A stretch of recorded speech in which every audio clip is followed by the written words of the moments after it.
Hey guys, welcome back to RWM Finance, and today we're talking about the book Rich Dad Poor Dad and some of the key points that I got from the book. From the moment that I cracked this book open, I knew that it was going to be a life-changing book. So I made sure to write down some things that I thought were valuable and may be able to help me out in the future. And what do you know, I guess they were able to help me because now I get to share them with you guys. Back before I started this quest for knowledge, the thought of me reading a book was probably pretty far-fetched to a lot of people.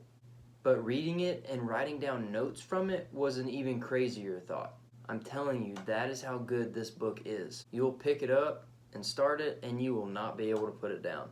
So make sure to check out the book, and the link for it is in the description bar down below. So if you haven't subscribed, please scroll down and click on that subscribe button for me, and we're going to get into some of those key points. So the first key point that I found was don't let your emotions control your thinking. Too many times we let our emotions control our thinking. Not just in financial situations, but in everyday thinking as well. People watch their investments go down and then they get scared and then they sell. They let their emotions take them away from their investment strategy. Now, in everyday thinking, people get scared as well, and they choose not to do something, not take that trip, not take that job, or even the opposite of that. They're too scared to quit that job. Now, I'm not saying that we only let fear or being scared control our thinking, because other emotions cause some of the same problems. Benjamin Graham, who's the author of The Intelligent Investor, which I have the link for that book down in the description bar as well, once said, "The investor's chief problem and even his worst enemy is likely himself." Oftentimes, we're our own worst enemy.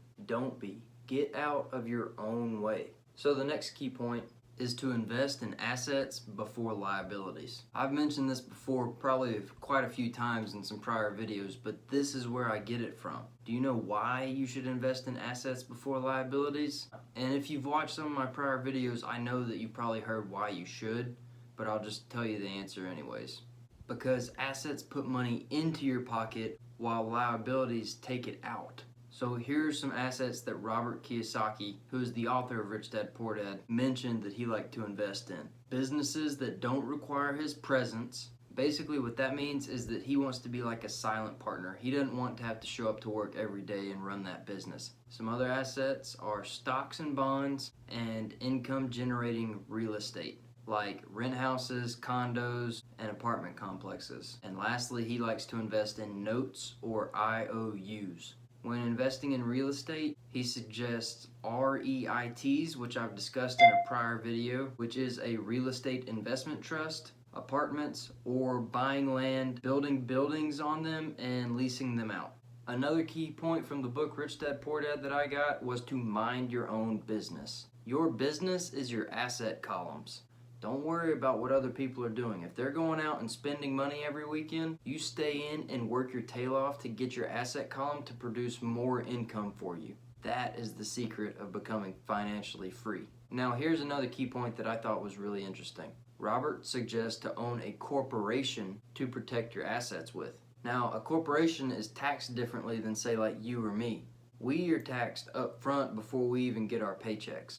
But a corporation is taxed after it has spent its money. So Robert says to basically own a corporation, spend everything you can, and then be taxed on anything that's left. For more information on corporations, there's a book that Robert Kiyosaki actually suggests, and I have the link for that book in the description bar below. It is called Rich Dads Start Your Own Corporation, so make sure to check it out. Some other key points that I got from the book Rich Dad Poor Dad were to work to learn and not work for money, and don't become so specialized. Be groomed in every single category. So talking about working to learn and not working for money, this goes back to letting our emotions control our thinking. We get scared about the unknown. I know that I do, but we have to learn how to control our emotions. Money will come and go, but knowledge will last you a lifetime. So find a job where you will learn a lot, where they will teach you a lot of valuable skills and develop you as a person. Now, speaking about don't become so specialized and be groomed in every category, try to be a jack of all trades and a master of none. Being groomed in every category is basically like diversification in stocks. It's a risk management strategy. It allows you to not be tied down to one specific thing, along with the ability to be able to continuing to educate yourself.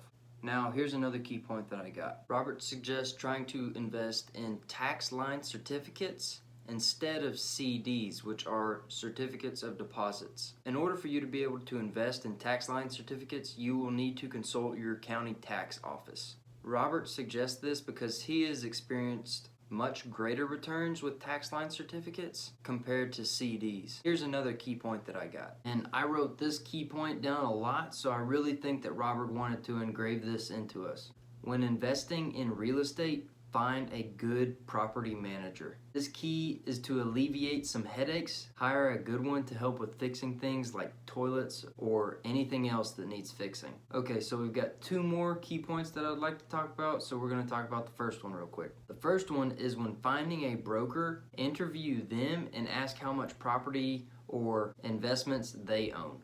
Make sure they drink their own Kool-Aid. I personally feel that this is a really important one. You need to make sure that they're practicing what they preach. You don't want them advising you to invest in something that they wouldn't themselves invest in. Just make sure that broker isn't feeding you a bunch of crap about an investment that you should not be investing in. Alright, so here's my last key point that I wanted to share with y'all. And that is to find books about solutions that you know absolutely nothing about. Take classes, go to seminars, and read. See, I'm not the only one that's telling you to invest in yourselves. It is the greatest investment you can make. These are just some of the many key points that this book has to offer, so make sure to check it out in the description bar below so you can find out everything this book has to offer. Well guys, I hope that you liked this video. If you did, go down, give it a like, and subscribe to the channel below. Also, if you have any questions, please leave them in the comment section, and I will personally try and respond to each and every one of y'all's. Remember to check out the books in the description bar below. Follow us on Instagram at RWM FINANCE. Also, remember that I post videos every Monday, Wednesday, and Friday, so tune in for the next one. As always, thank y'all for watching, and I will see y'all in the next video.